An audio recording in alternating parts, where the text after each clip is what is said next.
12 ज्योतिर्लिंगों में से एक पवित्र ज्योतिर्लिंग जहां पर भगवान भोले बाबा साक्षात निवास करते हैं। मंदाकिनी नदी के तट पर और इन खूबसूरत हिमालय पर्वतों के गोद में बसा हुआ यही है केदारनाथ धाम। यहीं पर भगवान शिव जी ने पंच पांडवों को दर्शन दिए थे और यहीं पर उन्हें स्वर्ग जाने का रास्ता भी दिखाया था। इसीलिए इस जगह को मुक्ति स्थल भी माना जाता है। केदारनाथ जी की यात्रा में आपके रहने की और खाने पीने की क्या क्या सुविधा है और साथ ही में घोड़ा, पिट्ठू, पालकी, हेलीकॉप्टर, इन सभी के रेट्स क्या होंगे, किस तरह से बुकिंग करनी है और ये यात्रा करने में आपका कितना बजट आ सकता है और केदारनाथ जी के मंदिर में दर्शन करने के बाद यहाँ पर आप और भी कौन सी जगहों पर दर्शन कर सकते हैं और यात्रा करने में आपको कितना समय लगता है, इस वीडियो में हम आपको केदारनाथ धाम की इस खूबसूरती को दिखाते हुए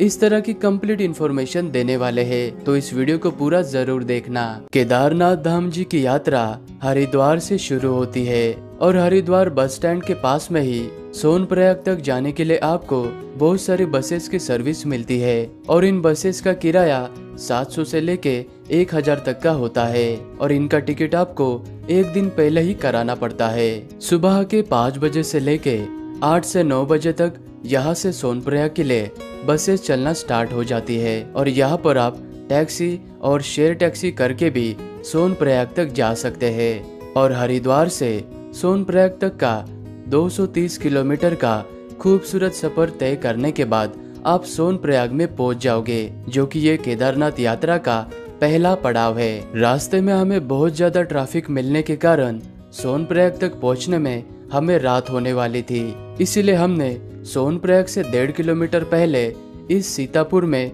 होटल रूम ले लिया था और आपको सोनप्रयाग में भी होटल रूम, गेस्ट हाउस और डोरमेट्रीज मिल जाएगी। सोनप्रयाग में डोरमेट्री का 300 से लेके 600 रुपए तक लिया जाता है और यहाँ पर होटल रूम का मई और जून महीने में 1500 से लेके 2000, 3000 या 7000 तक भी जा सकता है, क्योंकि सीजन में यहाँ पर रेट बहुत ही ज्यादा हो जाता है। सोनप्रयाग में ही आपको कुछ इस तरह से लाइन में खड़ा किया जाता है और यहीं पर यात्रा में जाने से पहले आपका यात्रा का रजिस्ट्रेशन यानी पंजीकरण को वेरीफाई और चेक करने के बाद ही आपको आगे यात्रा के लिए भेजा जाता है। इसलिए यात्रा में आने से पहले आप ऑनलाइन वेबसाइट से या फिर ऋषिकेश और हरिद्वार से ऑफलाइन रजिस्ट्रेशन भी करा सकते हैं। यात्रा का रजिस्ट्रेशन चेक कराने के बाद फिर से आपको एक बार इस तरह से लाइन में लगकर यहाँ से टैक्सी में बैठकर आपको गौरी कुंड तक जाना होता है, क्योंकि केदारनाथ धाम की असली यात्रा की शुरुआत गौरी कुंड से ही होती है और सोनप्रयाग से गौरी कुंड 5 किलोमीटर के दूरी पर है और ये टैक्सी पर पर्सन 60 से 70 रुपए लेकर आपको आधे घंटे में गौरी कुंड में उतार देगी। गौरी कुंड में पहुंचते ही यात्रा पर आने वाले अधिकतम भक्तगण गौरी कुंड में बने हुए इस पवित्र तप्त कुंड में स्नान करने के बाद पास ही में ये गौरी मैया का मंदिर बना हुआ है, जो कि माँ पार्वती जी को समर्पित है। इस मंदिर में दर्शन करने के बाद सभी भक्तगण भोले बाबा की यात्रा को शुरुआत करते हैं और गौरी कुंड से 5 से 10 मिनट के ट्रैकिंग करने के बाद सामने आपको ये वाला एंट्री गेट नजर आएगा। ये प्रवेश द्वार नजर आने पर आप समझ लेना कि फाइनली केदारनाथ धाम की यात्रा की ट्रैकिंग की शुरुआत हो चुकी है। गौरी कुंड से लेके केदारनाथ जी के मंदिर तक का इस ट्रैकिंग के रास्ते का डिस्टेंस 16 किलोमीटर का बताया जाता है, लेकिन ये रास्ता 16 किलोमीटर का ना होके ये ट्रैकिंग वाला रास्ता 20 से 21 किलोमीटर का है। अगर आप गौरी कुंड से घोड़ा या खच्चर से केदारनाथ जी के मंदिर तक जाना चाहते हो तो उसका किराया यहाँ पर 3200 लिया जाता है। अगर आप यहाँ पर पालकी का इस्तेमाल करते हो तो पालकी का किराया यहाँ पर 7 से लेके 9-10 हजार तक लिया जाता है और यहाँ पर इस पिट्ठू का चार्जेस 3000 से लेके 6 या 7 हजार तक का हो सकता है। और मंदिर तक जाने के लिए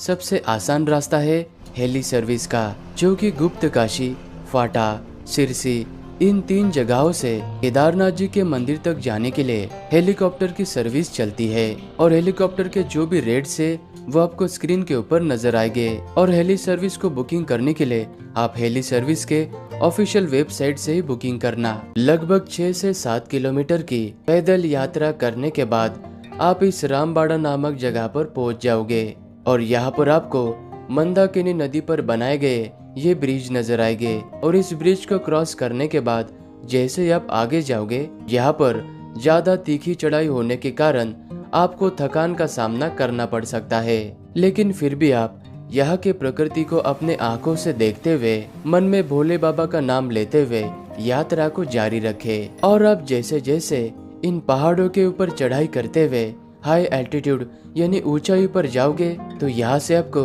कुछ इस तरह से खूबसूरत से पहाड़ों की बर्फीली चोटियां नजर आएगी और रास्ते से चलते वक्त आपको ये ऊंचे ऊंचे ग्लेशियर नजर आएंगे। इन ग्लेशियर के बीच में से चलकर जाना एक अलग ही एहसास देता है। तो कुछ इस तरह से आप 8 से 10 घंटे का गौरीकुंड से पैदल यात्रा करने के बाद आप इस रुद्रा पॉइंट तक पहुंच जाओगे।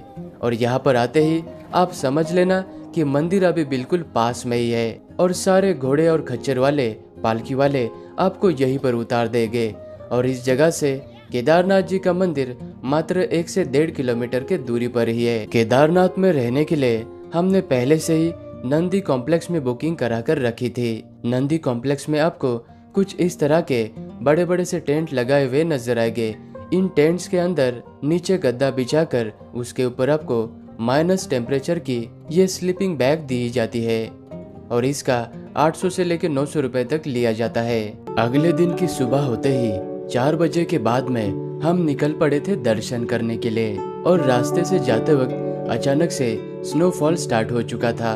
इस वजह से मौसम बहुत ही सुहावना हो चुका था और कड़ाके की ठंड होने के बावजूद भी सभी भक्तगण इस तरह से लाइन में लगकर दर्शन करने के लिए जा रहे थे। और केदारनाथ जी के इसी मंदिर के गर्भगृह में बिल्कुल मध्य भाग में भगवान भोले बाबा का शिवलिंग विराजमान है। और ध्यान से देखने पर आपको शिवलिंग के अग्र भाग पर आपको गणेश जी और माँ पार्वती जी का श्री यंत्र नजर आता है। और इसी मंदिर के आसपास में कई सारे धर्मशाला, गेस्ट हाउस और होटल्स भी बने हुए हैं। लेकिन मई और जून के महीने में ज्यादा भीड़ होने के कारण यहाँ पर सभी होटल्स के रेट थोड़े से ज्यादा बढ़ जाते हैं। और केदारनाथ जी के इस मंदिर के बिल्कुल पीछे आपको ये बड़ी सी शिला नजर आएगी। इस शिला को भीम शिला कहा जाता है। जब 2013 में यहाँ पर प्राकृतिक आपदा आई थी तो इसी भीम शिला ने केदारनाथ जी के इस मंदिर को बचाया था। और भीम शिला के यहाँ से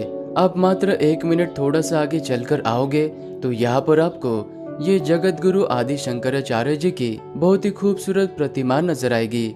यहाँ पर भी आप एक बार दर्शन जरूर करना। केदारनाथ जी के धाम में एक ऐसा भी मंदिर है, इस मंदिर में अगर आप सच्चे मन से भगवान भोले बाबा के जयकारे लगाते हो तो इस मंदिर के अंदर जो पानी का कुंड है, इस कुंड से बबल्स यानी बुलबुले निकलते हैं। इस मंदिर को रेतस कुंड मंदिर कहा जाता है और ये मंदिर केदारनाथ जी के मंदिर से मात्र 10 मिनट के दूरी पर है। ये है काल भैरव जी का मंदिर, जो कि केदार घाटी का सबसे ऊंचाई पर स्थित ये भैरव बाबा का मंदिर है।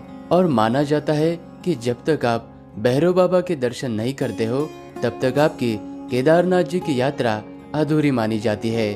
और जब 6 महीने के लिए केदारनाथ जी के कपाट बंद हो जाते हैं तब कहा जाता है कि भैरव बाबा ही इस केदार घाटी के साथ में ही केदारनाथ जी के मंदिर की रक्षा करते हैं। केदारनाथ जी के मंदिर के राइट साइड में आपको ये लोहे का पुल नजर आएगा। इस ब्रिज को क्रॉस करने के बाद लगभग 20 मिनट की चढ़ाई करने के बाद आप भैरव बाबा जी के मंदिर के पास में पहुंच जाओगे।